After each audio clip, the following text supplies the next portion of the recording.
presentar. A Caro e Ítalo son unos grandes amigos que están conectados desde Chile. Aprendí mucho de ellos, sigo aprendiendo de hecho, y quería tener este espacio para poder tener la oportunidad de compartir con más personas también.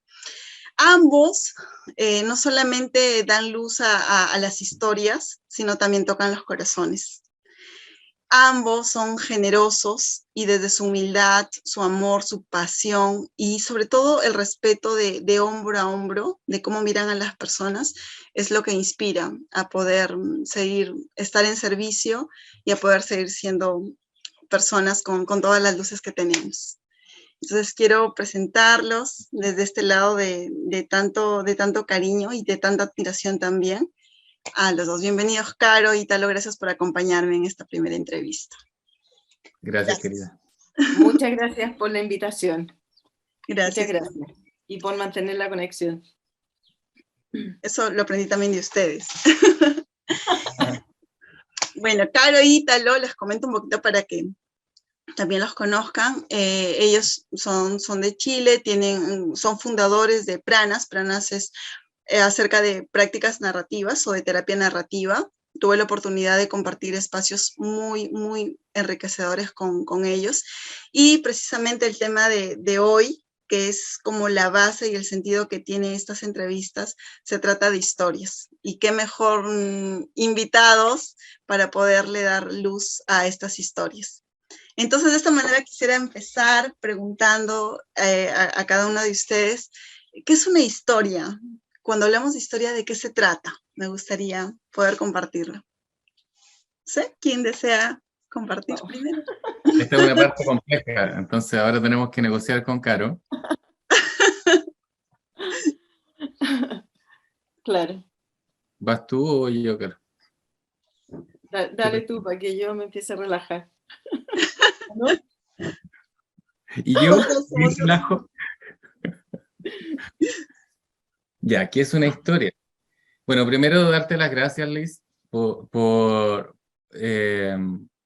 honrarnos inaugurando tu proyecto también con esta invitación y como lo decíamos un ratito antes de cuando recién nos encontramos, como de que esto también es testimonio de un valor que tú le otorgas a nuestro trabajo que para nosotros, nosotras, nosotres no es obvio, no es evidente, no lo damos por sentado. Y esto es muy genuino, no es una cuestión, porque uno está trabajando nomás, uno no trabaja para tener reconocimiento de este tipo, uno trabaja porque hace terapia, clase, entonces es bonito esto. Y es bonito porque además es un reencuentro con alguien que nos hemos encontrado ya muchas veces en distintos contextos contigo. Así que, y siempre los encuentros han sido bonitos y llenos de cariño y llenos de abrazos, antes del COVID sobre todo, ¿no? Y con comida rica y eso. Así que eso primero, como darte las gracias también. Quizás yo sé que tú hiciste una pregunta y que es no es muy bien educado no responder inmediatamente la pregunta y responder otras cosas, pero quería comentar también, y quizás lo podemos hablar un poco más, de que igual quizás no somos tan solidarios ni tan buenas personas, eh, ni es tan extraordinario lo que tratamos de hacer. Y eso tiene que ver también con las prácticas narrativas, sino que no es que no tenga valor, tiene valor, tratarnos bien, con ternura, de corazón a corazón, de hombro a hombro. Pero quizás una de las primeras cosas que se me vienen a la mente es esto que con Caro siempre tratamos de enseñar también, de que esto es como un piso mínimo. No es algo extraordinario, es un piso mínimo, es como una base ética que nos permite empezar a caminar en un contexto en el que muchas de las prácticas terapéuticas principalmente y otras están por debajo de ese piso mínimo. Están más bien construyendo mundos que no nos gustan y por eso hacemos lo que hacemos, Ujú. Eso, era un comentario. Sí, sí, sí. No es que no tenga valor, pero es un piso mínimo y eso es como bien importante para la Caro y para mí. Caro, ¿concuerdas, no? Con que es importante para nosotros dos? Sí, que tratamos de estar cuidando eso, Ujú. el intento o el desafío permanente.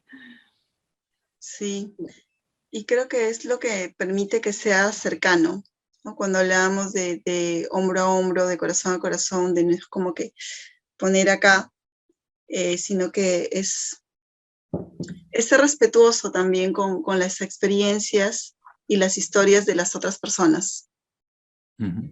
que es un gran valor y que hace una gran diferencia, hace una Mm. gran diferencia. Y creo que es una de las características que más me enamoró de la narrativa, ¿no? De este tipo de conversaciones o de prácticas. Gracias, Mm. gracias Italo Caro por ponerlo también visible. Y que es una historia podría, supongo que tiene muchas definiciones, ¿no? Como que uno podría hablar de muchos lugares distintos de qué es una historia, pero creo que sobre todo una historia es una estructura, es un marco. Ujú, ujú, Un marco de inteligibilidad o un marco que nos permite darle sentido a nuestra vida y de alguna forma acceder a la vida.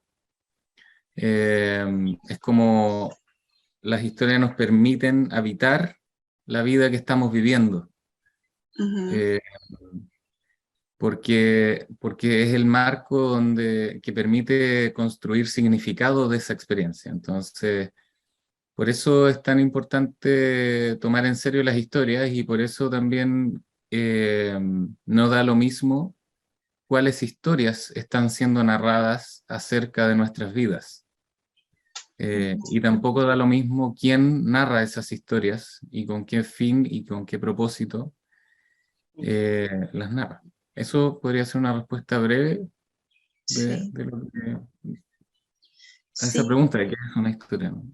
sí, y qué bonito, también cuando mencionas de la estructura, de qué importante es cómo lo narras, qué narras, quién lo narra, ¿no? Y se me viene a la mente una de las convicciones, eh, que es de qué tanto las historias te moldean tu vida.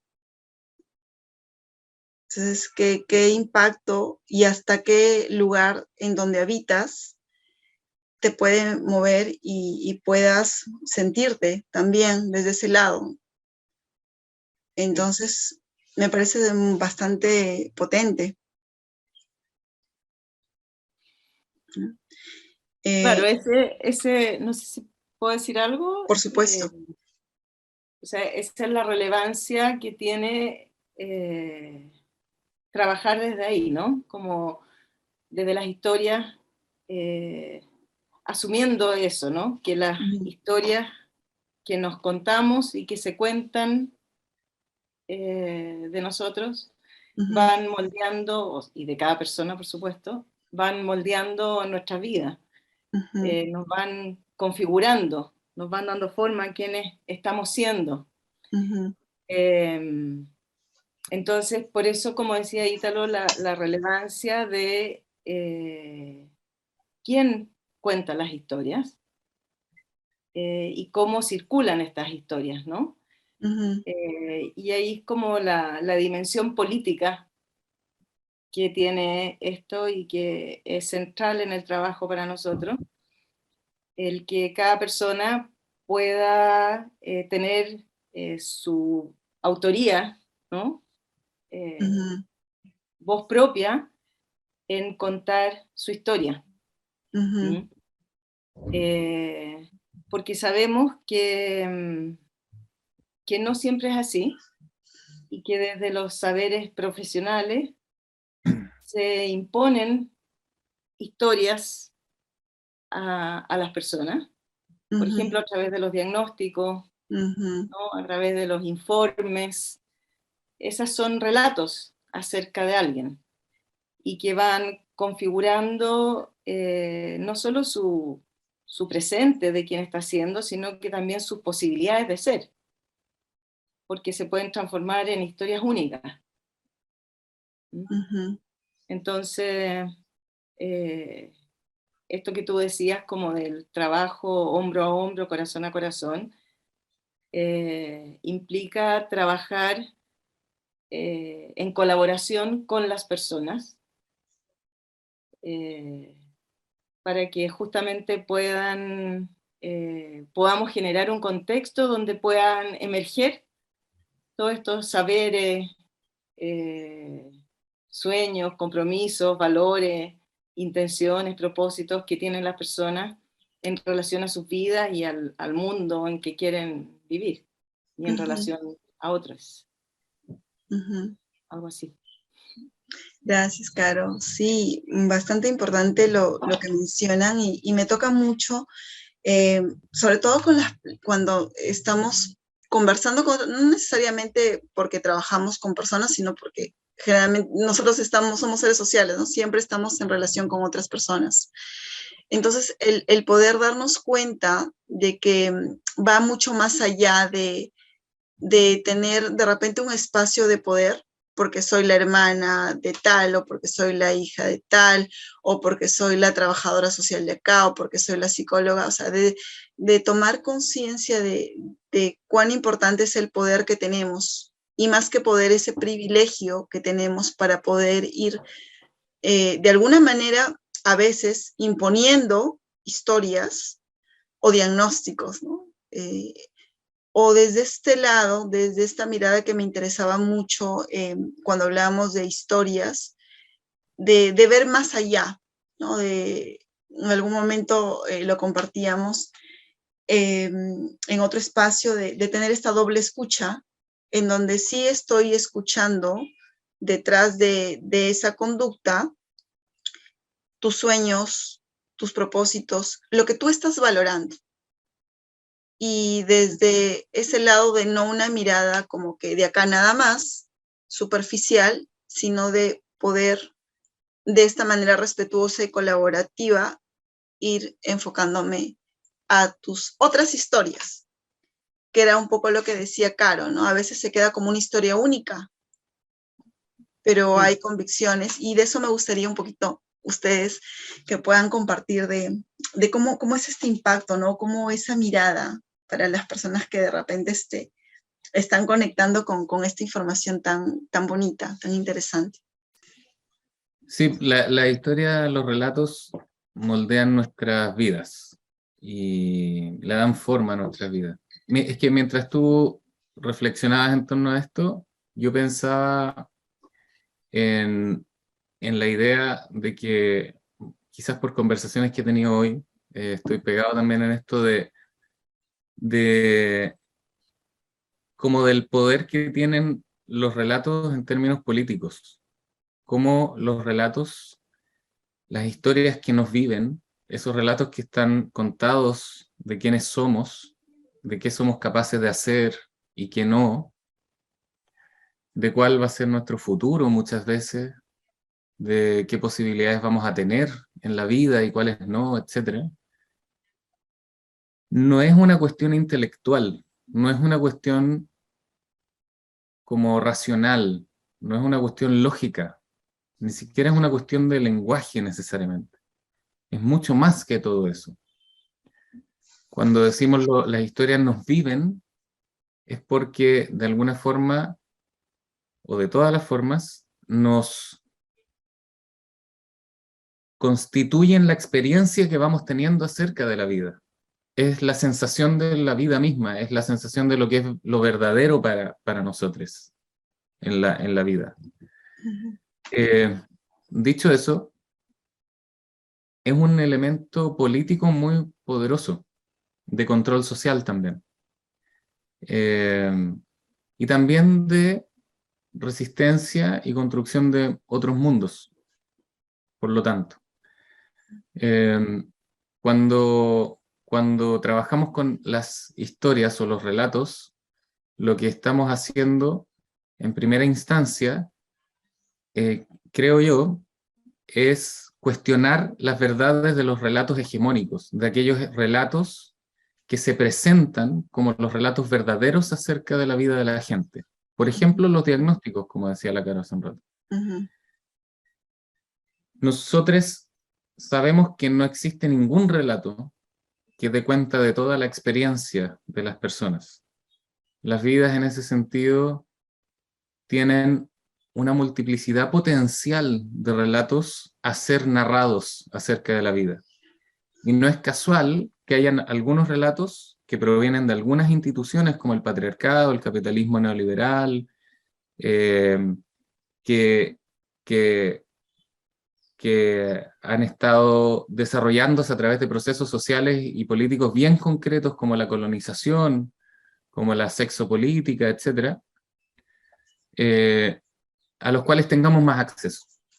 Y entonces cuando tú hablas de la doble escucha y de que hay más relatos a nuestra experiencia, nuestro interés es desarrollar las habilidades necesarias para poder conversar con las personas de formas en que empiecen a desarrollarse o a tejerse otros relatos posibles de la experiencia. Otros relatos que tengan mucho más que ver con la historia, los saberes y los valores y las esperanzas, sueños, propósitos, etcétera, de las culturas locales, de la cultura local, o de la particularidad de la experiencia de las personas, y no de la generalidad, como de la colonización, o de estos grandes discursos como el DSM con los diagnósticos, o estos grandes discursos de género, etcétera. Sí. No sé si estoy haciendo sentido con lo que estoy diciendo, o te estoy respondiendo, no, me fui para No, otro por lado. supuesto que sí. Sí, no, está muy, muy enfocado. Me hace bastante sentido lo que mencionan. Y reflexionaba acerca también de estas etiquetas, ¿no? Y algo simple. La que siempre llega tarde, ¿no? La que siempre se queja. Entonces, podemos verlo un poquito yendo a ejemplos comunes, ¿no? Que ya pareciera que fuera como que algo simple, pero que no hace más que enriquecer una historia que puede ser hasta una historia única, en donde se pierden los sueños, las habilidades, los valores, las cualidades de las personas. Y parte del sentido de poder tener este espacio era el crear conciencia de que hay mucho más de eso, y de la responsabilidad que tenemos cuando también hacemos, porque en algún momento yo misma me he dado cuenta, ¿no? Que estoy etiquetando, o me va a llamar tal persona, ¿no? Ahí viene la que siempre tiene ese problema. Entonces, ¿cómo? Yo sé que, bueno, de hecho, al final me encantaría, de repente, si hay algún tema de los diplomados o las capacitaciones que ustedes están haciendo, compartirlo. Me encantaría que también podamos luego compartirlo. ¿Qué podríamos invitar a reflexionar al respecto de las historias? Bueno, no sé si, bueno, creo que hay como un mundo de Sí. posibles entradas de esto. Sí. Pero todo esto que estamos hablando ahora tiene que ver con la comprensión de que la identidad no es una cuestión individual, producto de una esencia o de una estructura interna o de alguna naturaleza humana particular, sino que entendemos la identidad como un logro colectivo. ¿Mm? Entonces, es un proceso relacional. ¿Mm? Y ahí es donde esto de que como no todas las bocas tienen el mismo poder, ¿no? No todas las bocas por donde salen las historias valen lo mismo. Se hace tan relevante poder hacer estas distinciones, lo que decía Ítalo, ¿no? Como hay cierto discurso dominante, hegemónico de nuestra cultura, sociedad, bueno, y ahora con la globalización y todo eso, que se nos han impuesto, ¿no? Y que están permanentes ahí como referentes sobre los cuales tenemos que negociar nuestras identidades. Pero en esta negociación no estamos como en igualdad de condiciones, ¿no? Hay relaciones de poder en donde estamos muchas veces, ¿cierto?, en desventaja, y se hace mucho más difícil poder entrar a cuestionar y hacer visible otras posibilidades de historia. Como tú decías, estamos hablando de cuestiones relevantes y presentes en la vida cotidiana. Estamos hablando de cómo se supone que tenemos que ser las mujeres, cómo se supone que tenemos que ser en términos de pareja, cómo se supone que tenemos que vivir la maternidad, si es que decidimos ser madre, que se supone que es lo que debemos hacer, ser madre, por ejemplo. Entonces, o cómo se supone que vamos a ser una persona valiosa, de éxito, valorable socialmente, cómo se supone que es llevar una vida correcta, etcétera. O sea, como es algo muy totalmente parte de nuestra cotidianidad. No se trata de eventos extraordinarios, sino que son las cuestiones en las que nos vamos jugando día a día. Entonces, poder abrir estas posibilidades de otras formas posibles, por eso que se hace tan relevante, ¿no? Poder utilizar el poder que tenemos como profesionales, por ejemplo, para subvertir prácticas.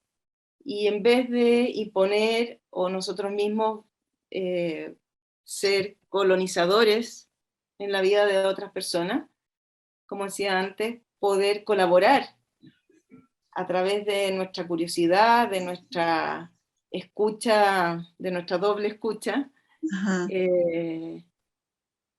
generando estos espacios, generando preguntas que abran estas puertas a otras posibilidades, a conectarnos con esas otras historias que para nosotros son valiosas y significativas y poderosas y realmente tienen que ver con el sentido de nuestras acciones. Nosotros hablamos más que de conductas o comportamientos, que son como términos, ¿cierto?, más psicologizantes, como de nuestras acciones, y que esas acciones están conectadas con un sentido para nosotros como seres humanos. Y eso, como también la convicción profunda de que somos todos multihistoriados. Y a partir de eso, entonces, es que podemos construir otras historias que tienen que ver con nuestras historias preferidas, donde están en juego nuestros saberes, nuestras habilidades, nuestros valores, nuestros vínculos, nuestras esperanzas, etc. Sí. Uy, me dejan pensando, porque lo que mencionabas también, Caro, de estas preguntas, y a veces como que las preguntas te abren posibilidades, pero qué rico cuando te preguntas tú mismo, o sea, cuando te vas cuestionando tú mismo y vas generando conciencia desde otra mirada también. Y lo que mencionabas también acerca de que se supone que, ¿no? Por ejemplo, tuve la oportunidad de compartir ciertos espacios con estudiantes de trabajo social, yo soy trabajadora social de profesión, y decían, señorita, pero para empezar me decían señorita, ¿no? Yo ya siempre trato de romper que me pueden decir Lisette de frente, porque ese era otro tema que ya lo tenía como muy, muy clavado de del uso del poder, y me decían, como yo soy trabajadora social, ellos suponen que yo no debo ser tímida, no debo estar nerviosa, que yo ya sé manejar el público, que ya debo saber tal cosa. Entonces, era como que, qué peso, o sea, qué responsabilidad. Y además que no debo de llorar, ¿no? No debo de llorar porque ¿cómo vas a llorar si tú eres la profesional? Y era como que, ¿no? Qué fuerte responsabilidad innecesaria, porque si hay algo que me enamoró de lo que ustedes comparten, era de qué bonito es cuando conectas con otra persona desde tu ser vulnerable y desde tu autenticidad. O sea, eso a mí lo aprendí, me funciona tanto y es tan cuidado esta relación humana, que sin duda hay historias que se pueden hablar desde el abrazo, desde el silencio, desde tu lágrima que estás compartiendo con la otra persona. Y creo que esa es una gran distinción que me inspira mucho de los espacios que tuve la oportunidad de conversar con ustedes. Un poquito como tocando lo humano que somos, ¿no? De nuestras formas de ser. No sé qué piensan al respecto ustedes de ese tipo de conversaciones, desde este lado también, de preguntas, de vulnerabilidad, de cómo somos. ¿Sí les hace sentido? Uh-huh. Las profesiones también son una ficción política, son una historia, son relatos que llenan de significado la imaginación de las personas, ¿no? Incluyéndonos. Como, no es raro ver estudiantes de psicología, por ejemplo, vistiéndose de una cierta manera y al día siguiente de recibir su título vestirse de otra. No sé, el disfraz de psicólogo, por ejemplo.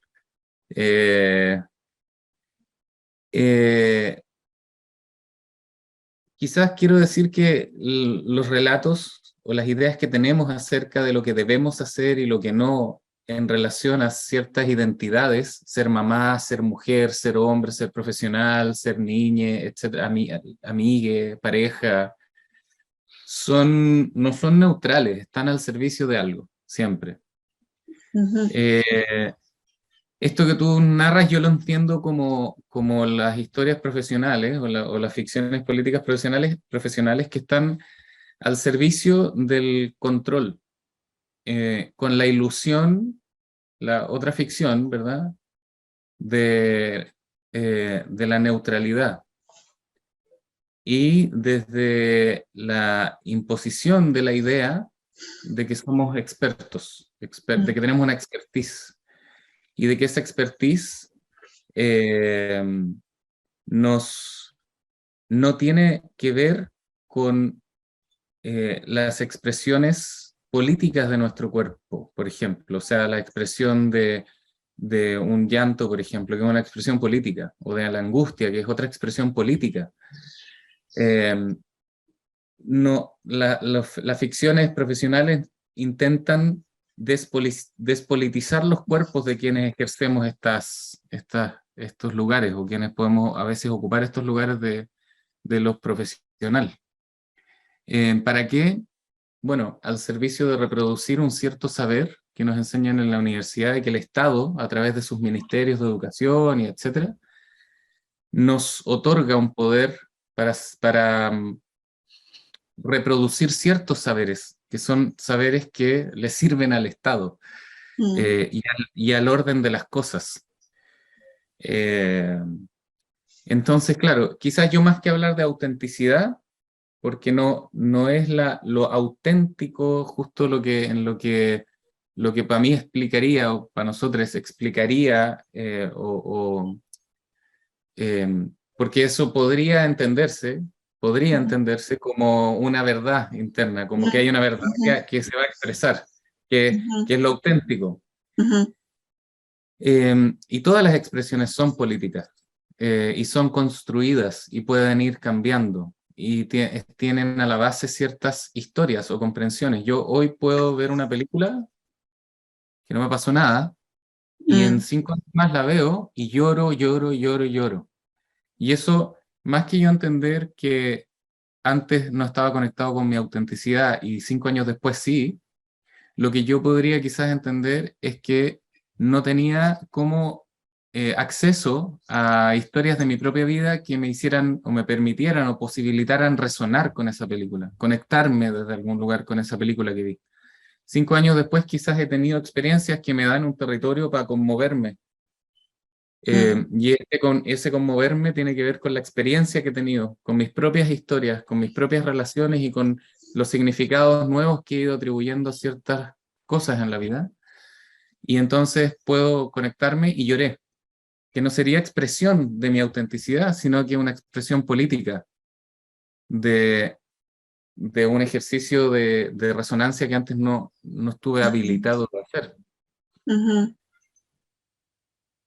Sí. Dije hartas cosas bien desordenado porque no No, terminé ninguna. no, Pero... está bien. Conecto mucho con lo que mencionas también.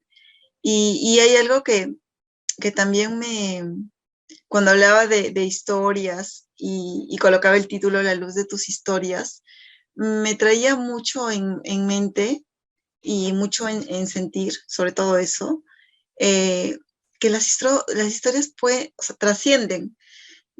Algo que me encantaba mucho es, por ejemplo, ¿no? Las historias que tengo con mi abuelita, que es mi maestra, que ya no está en esta vida terrenal, pero saqué historias con ella, y que me ha permitido explorar otros territorios, que es de donde ahora me muevo. Y eso me parece realmente un regalo, o sea, qué bonito el poder darme cuenta de el poder de estas historias que yo he tratado y sigo trabajando en hacerlas siempre visibles. Y era lo que busco, es lo que busco, el poner luz a esas historias.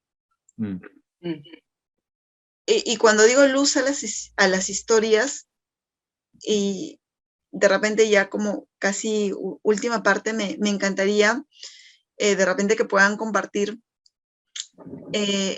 Sé que ha habido muchas conversaciones que ustedes han tenido, pero ¿cómo ustedes se han sentido cuando se dan cuenta que realmente están haciendo visibles y están poniendo luz a otras historias y que no estamos cayendo en más de lo mismo de etiquetar, diagnosticar, ¿no? No desde esa mirada? ¿Cómo les hace sentido esto en el trabajo maravilloso que ustedes hacen? ¿Sí me explico? Sé que es una pregunta.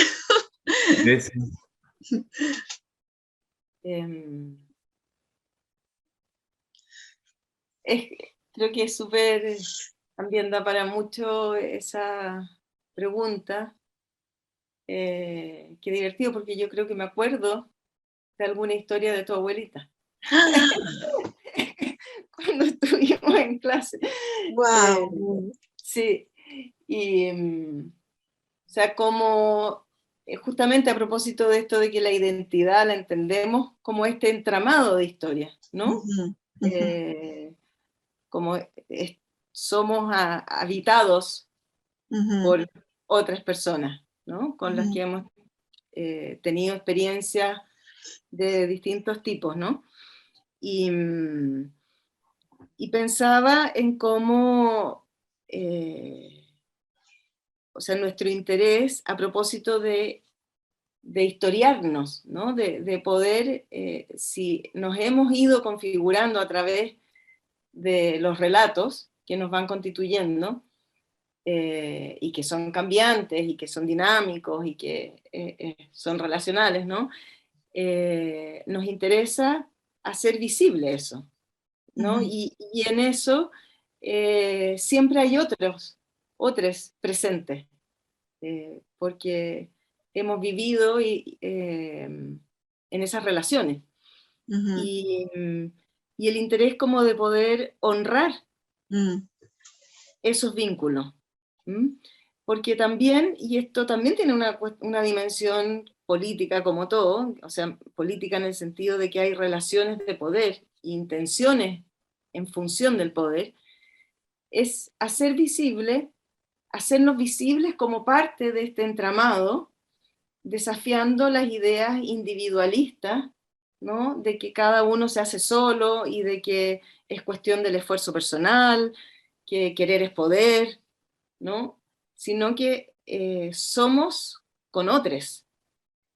Y ese es un tremendo desafío en la cultura en que vivimos, en que se nos mete a sangre y fuego como estas ideas de que nos hacemos solos, ¿no? O que todo depende de cada uno, porque nos quieren separados, ¿no? Eso es útil a los poderes dominantes.